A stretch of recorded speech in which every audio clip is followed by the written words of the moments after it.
ओम शांति। 9/7/2020 के बाबा के महावाक्य हैं। आज बाबा ने कहा कि बच्चे बहुत समय से देह अभिमान में रहे हैं, तो अभी आत्माभिमानी बनने की आदत डालनी है। जो आत्मा के नेचुरल नेचर है, संस्कार है, ज्ञान स्वरूप, प्रेम स्वरूप, आनंद स्वरूप, तो ऐसे व्यवहार में आना है। आत्माभिमानी बनने की अवस्था बनानी है।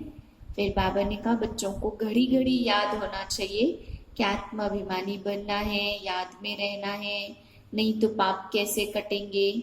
बार बार ये भी याद करेंगे तो तरह तरह की युक्तियां निकालेंगे याद करने की, तो भी पाप कटते जाएंगे और अवस्था बनती जाएगी। फिर बाबा कहते हैं कि तुम नई दुनिया की शुभ मुहूर्त का कार्य करते हो। नया मकान बनता, नया घर बनता है तो मुहूर्त निकालते हैं, खुशी से मनाते हैं। तो बाबा ने कहा यहाँ पे भी जब सच में नई दुनिया आएगी तो समय तो सोने के फूलों की वर्षा होगी, ये कहा जाता है। अभी बाबा ने कहा तुम्हें इतनी खुशी होनी चाहिए कि तुम नई दुनिया का मुहूर्त कर रहे हो, नई दुनिया आने वाली है। फिर बाबा ने कहा कि बच्चों को सदा ही किसी को भी ज्ञान दो तो सीधे ये नहीं कहो कि भगवान आया है, ढिंडोरा ऐसे नहीं पीटना भगवान आया, ऐसे कहने वाले तो बाबा ने कहा बहुत हैं। तो तरीके से, युक्ति से समझाना है। विश्व में शांति कैसे होगी, कब थी, किसके राज्य में थी। परम धाम में यानी मूल वतन में तो शांति हो नहीं सकती, कि वहां तो नहीं कहेंगे विश्व में शांति।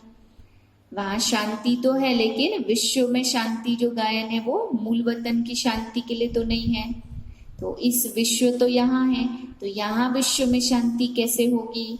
ऐसे करके बाबा ने कहा टॉपिक लेकर के बात करनी चाहिए। फिर लक्ष्मी नारायण के राज्य में कैसे शांति है, कैसे हुई, किसने स्थापन की, इस प्रकार से फिर बताना चाहिए।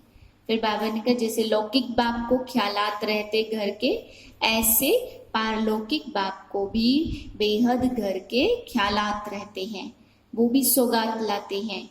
इस प्रकार से सभी से बात करके उनको ज्ञान समझाना है। फिर बाबा ये भी कहते बच्चे, बाप को अपना कोई अहंकार नहीं है, कोई अभिमान नहीं है। बाप को तुम बुलाते कहाँ हो, पतित शरीर, पुराने देश, पराई दुनिया में, और ऐसी दुनिया में बुलाते तो बाप आता है, कितना साधारण है। लेकिन बाबा ने कहा बच्चे कभी भी मुझे सतयुग में, स्वर्ग में नहीं बुलाते कि आओ 36 प्रकार का भोजन कर लो, आओ सुख की दुनिया में आ जाओ, ऐसे कभी भी निमंत्रण नहीं देते हैं, लेकिन इसी प्रकार से बुलाते हैं। अब सुनते हैं बाबा के महावाक्य। मीठे बच्चे जब समय मिले तो एकांत में बैठ विचार सागर मंथन करो। जो पॉइंट सुनते हो उसको रिवाइज करो। प्रश्न है तुम्हारी याद की यात्रा पूरी कब होगी। उत्तर है जब तुम्हारी कोई कर्मेंद्रियां धोखा न दे, कर्मातीत अवस्था हो जाए, याद की यात्रा पूरी होगी। अभी तुमको पूरा पुरुषार्थ करना है, नाउम्मीद नहीं बनना, सर्विस पर तत्पर रहना है। ओम शांति। मीठे मीठे बच्चे आत्माभिमानी होकर बैठे हो।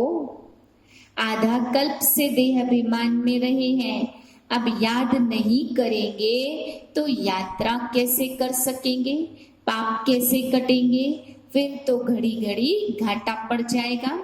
बाप तो ज्ञान का सागर है, भक्ति को भी जानते हैं। बच्चों को भक्ति में क्या क्या करना पड़ता है, यज्ञ तप जप आदि करना, यह सब है भक्ति मार्ग। बल बाप की महिमा करते हैं परंतु उल्टी, वास्तव में कृष्ण की महिमा को भी पूरी रीति नहीं जानते हैं।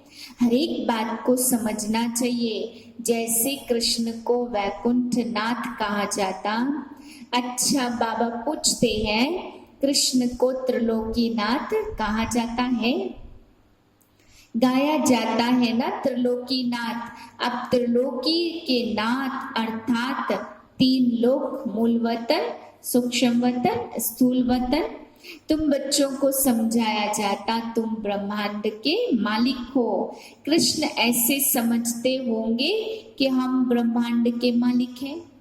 नहीं, वह तो वैकुंठ में थे।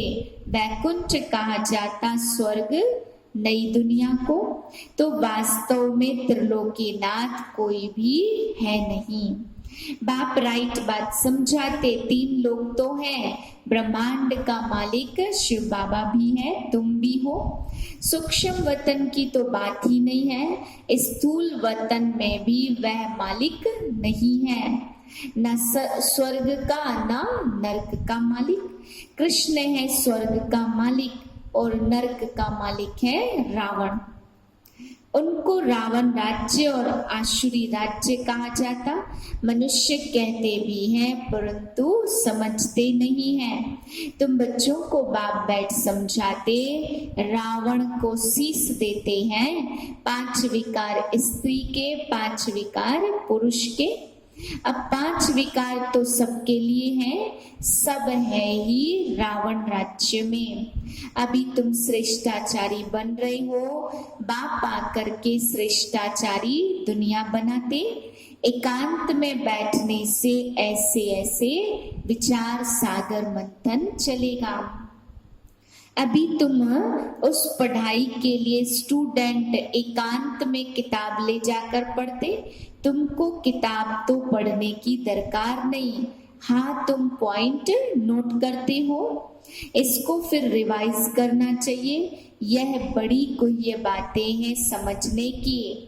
बाप कहते हैं ना, आज तुमको नई नई गुह्य पॉइंट समझाता हूँ। पारसपुरी के मालिक तो लक्ष्मी नारायण हैं, ऐसे भी नहीं कहेंगे कि विष्णु है। विष्णु को भी समझते नहीं है और फिर लक्ष्मी नारायण है। अभी तुम शॉर्ट में एम ऑब्जेक्ट समझाते हो। ब्रह्मा सरस्वती कोई आपस में मेल फीमेल नहीं है। यह तो प्रजापिता ब्रह्मा को ग्रेट ग्रेट ग्रैंडफादर कह सकते हैं। शिव बाबा को सिर्फ बाबा कहेंगे, बाकी सब हैं ब्रदर्स। इतने सब ब्रह्मा के बच्चे हैं, सबको मालूम है कि हम भगवान के बच्चे ब्रदर्स हो गए, परंतु वह है निराकारी दुनिया में। अभी तुम ब्राह्मण बने हो। नई दुनिया सतयुग को कहा जाता है। इनका नाम ही पुरुषोत्तम संगम युग रखा है। सतयुग में होते ही है पुरुषोत्तम। यह बड़ी वंडरफुल बातें हैं। तुम नई दुनिया के लिए तैयार हो रहे हो। इस संगम युग पर ही तुम पुरुषोत्तम बनते हो। कहते हैं हम लक्ष्मी नारायण बनेंगे, यह है सबसे उत्तम पुरुष। उन्हों को फिर देवता कहा जाता। उत्तम से उत्तम नंबर 1 है लक्ष्मी नारायण, और फिर नंबर वार तुम बच्चे बनेंगे। आहिस्ते आहिस्ते फिर कला कम होती जाती है। अभी तुम बच्चे नई दुनिया का मुहूर्त करते। जैसे नया घर तैयार होता, ऐसे तुम बच्चे भी नई दुनिया को देख खुश होते हो। तुमको सुख और शांति दोनों मिलते। दूसरा कोई नहीं जिनको इतना सुख और शांति मिलती। दूसरे धर्म आते हैं तो द्वैत हो जाता। तुम बच्चों को अपार खुशी है कि हम पुरुषार्थ कर ऊंचा पद पाएं। ऐसे नहीं कि जो तकदीर में होगा सो मिल जाएगा, पास होने होंगे तो हो जाएंगे। नहीं, हर बात में पुरुषार्थ जरूर करना है। पुरुषार्थ नहीं पहुंचता है तो कह देते जो नसीब में होगा, फिर पुरुषार्थ करना बंद हो जाता। बाप कहते तुम माताओं को कितना ऊंच बनाता। फीमेल का मान सब जगह है। यहाँ बच्ची पैदा होती तो उल्टी चारपाई कर देते। विलायत में कितना मान है। दुनिया बिल्कुल ही डर्टी है, भूल गए हैं शांति शांति मांगते। परंतु विश्व में शांति कब थी, किसके राज्य में थी, यह जानते नहीं है। मूल वतन में तो विश्व की शांति नहीं कहेंगे। विश्व में शांति यहाँ होगी ना, देवताओं का राज्य सारे विश्व में था। मूल वतन तो है आत्माओं की दुनिया। यह समझने की बात है, ऐसे नहीं कि रड़िया मारो कि भगवान आया, यह तो कोई मानेगा नहीं, और ही गाली खाएंगे भी और खिलाएंगे भी। कहेंगे भी के अपने बाबा को भगवान कहती हैं, ऐसे सर्विस नहीं होती। बाबा युक्ति बताते रहते, 8-10 चित्र दीवार में अच्छी रीति लगा दो, बाहर में लिख दो, बेहद के बाप से बेहद का सुख का वर्षा ले लो। मनुष्य से देवता बनना है तो आओ हम आपको समझाएं। ऐसे बहुत आने लग पड़ेंगे, आप पे ही आते रहेंगे। तमो प्रधान दुनिया में शांति कैसे हो सकती? विश्व में शांति वह तो भगवान ही कर सकता है ना। शिव बाबा आते जरूर कुछ सौगात लाते होंगे। एक ही बाप है जो इतना दूर से आते, और यह बाबा एक ही बार आते। इतना बड़ा 5000 वर्ष के बाद आते हैं। मुसाफिरी से लौटते तो बच्चों के लिए सौगात ले आते हैं। स्त्री का पति भी बच्चों का बाप तो बनते हैं ना, फिर दादा परदादा तरदादा भी बनते हैं। इनको तुम बाबा कहेंगे और फिर ग्रैंडफादर कहेंगे ब्रह्मा को। बिरादरियां है ना, एडम आदि देव नाम है, परंतु मनुष्य समझते नहीं है। तुम बच्चों को बाप बैठ समझाते, बाप द्वारा सृष्टि के हिस्ट्री ज्योग्राफी को तुम जानकर चक्रवर्ती राजा बन रहे हो। बाबा कितना प्यार और रुचि से पढ़ाते, तो इतना पढ़ना चाहिए ना। सवेरे का टाइम तो सब फ्री होते हैं। सुबह का क्लास होता, आधा पौना घंटा मुरली सुनकर फिर चले जाओ। याद तो कहाँ भी कर सकते हो, याद तो कहीं भी कर सकते, पर बाबा ने कहा क्लास सुबह की जरूर करनी है। इतवार का दिन तो छुट्टी है, सवेरे 2-3 घंटा बैठ जाओ। दिन की कमाई को मेकअप कर लो, पूरी झोली भर दो, टाइम तो मिलता है ना। माया के तूफान आने से याद नहीं कर सकते हैं। बाबा बिल्कुल सहज समझाते। कृष्ण के मंदिर, श्रीनाथ के मंदिर, फिर और किसके मंदिर में जाएंगे? भक्ति मार्ग में कितने सत्संगों में जाते, इतनी तकलीफ भी लेते और फायदा कुछ भी नहीं है। व्यभिचारी भक्ति करते, ड्रामा में नोंद है फिर भी होगा। तुम्हारी आत्मा में पार्ट भरा हुआ है, वह अच्छी रीति समझा सकते हैं। मोटी बुद्धि यह भी नहीं समझते, जो महीन बुद्धि है वह सारे कल्प का ज्ञान समझ सकते। उन्हें अंदर भाषना आती है, यह नाटक बना हुआ है। दुनिया में कोई नहीं समझते कि यह बेहद का नाटक है। इनको समझाने में टाइम लगता, हर एक बात डिटेल में समझाकर फिर कहा जाता याद की यात्रा मुख्य है। जीवन में सेकंड में जीवन मुक्ति गाया हुआ है, और फिर गायन है ज्ञान का सागर है।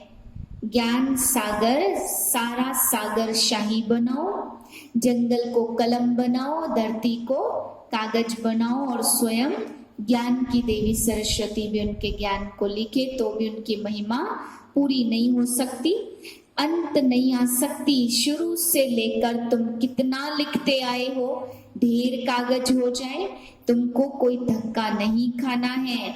यहाँ तुम आते हो शिव बाबा के पास, शिव बाबा इसमें प्रवेश कर तुमको कितना प्यार से पढ़ाते। कोई बड़ाई नहीं है, कैसे साधारण रीति बाबा आकर पढ़ाते, कोई अहंकार नहीं है। बाप कहते तुम मुझसे कहते ही हो बाबा पतित दुनिया और पतित शरीर में आओ, आकर हमको शिक्षा दो। सतयुग में तो नहीं बुलाते हो, आकर हीरे जवाहरातों के महल में बैठो, भोजन करो।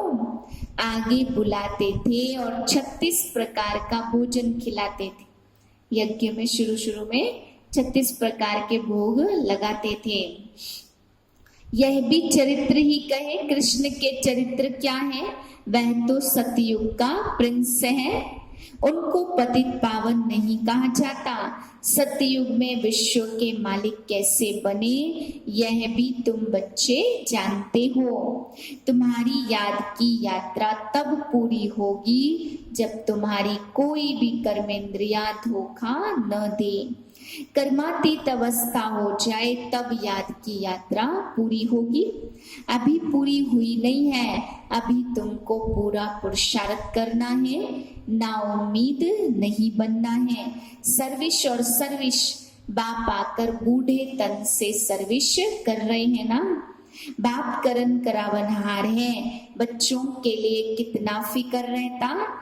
यह बनाना मकान बनाना, जैसे लौकिक बाप को हद के ख्यालात, वैसे पारलौकिक बाप को बेहद के ख्यालात रहते। तुम बच्चों को सर्विस करनी ही है। जितना विनाश के नजदीक आएंगे उतना तुम्हारे में ताकत बढ़ती जाएगी। गाया हुआ भी है, भीष्म पितामह आदि को पिछाड़ी में तीर लगे। अभी तीर लग जाए तो बाबा कह रहे बहुत हंगामा हो जाए, इतनी भीड़ हो जाए जो बात मत पूछो। कहते हैं माथा खुजलाने की भी फुर्सत नहीं, कोई ऐसे होता नहीं है, परंतु भीड़ ऐसी हो जाती तो फिर ऐसे कहा जाता। जब इन्हों को तीर लग जाए फिर तुम्हारा प्रभाव निकलेगा। सब बच्चों को बाप का परिचय तो मिलना ही है। तुम 3 पैर पृथ्वी में भी यह हॉस्पिटल और गॉडली यूनिवर्सिटी खोल सकते हो। पैसा नहीं तो भी हर्जा नहीं, चित्र तुमको मिल जाएंगे। सर्विस में मान अपमान, सुख दुख, ठंडी गर्मी सब सहन करनी है। किसको हीरे जैसा बनाना कम बात है क्या? बाप कभी थकता है क्या? तो तुम क्यों थकते हो? अच्छा, मीठे मीठे से लधे बच्चों प्रति माता पिता बाप दादा का याद प्यार गुड मॉर्निंग। रूहानी बाप की रूहानी बच्चों को नमस्ते। हम रूहानी बच्चों की रूहानी बाप को नमस्ते। धारणा के लिए मुख्य सार है, पहली पॉइंट, सवेरे के समय आधा पौना घंटा बहुत प्यार से व रुचि से पढ़ाई पढ़नी है। बाप की याद में रहना है। याद का ऐसा पुरुषार्थ हो जो सब कर्मेंद्रियां वश हो जाए। दूसरी पॉइंट है, सर्विस में दुख सुख मान अपमान ठंडी गर्मी सब कुछ सहन करना है। कभी सर्विस में थकना नहीं है। 3 पैर पृथ्वी में हॉस्पिटल कम यूनिवर्सिटी खोल हीरे जैसा बनाने की सर्विस करनी है। वरदान है, सर्व शक्तियों की लाइट द्वारा आत्मा को रास्ता दिखाने वाले चैतन्य लाइट हाउस भव। यदि सदा इस स्मृति में रहो कि मैं विश्व कल्याण की सेवा के लिए परम धाम से अवतरित हुई हूँ, तो जो भी संकल्प करेंगे बोलेंगे उसमें कल्याण समाया हुआ होगा। और यही स्मृति लाइट हाउस का कार्य करेगी और उस लाइट हाउस से एक रंग की लाइट निकलती। आप चैतन्य लाइट हाउस द्वारा सर्व शक्तियों की लाइट आत्माओं को हर कदम में रास्ता दिखाने का कार्य करती रहेगी। स्लोगन है, स्नेह और सहयोग के साथ शक्ति रूप बनो तो राजधानी में नंबर आगे मिल जाएगा। ओम शांति।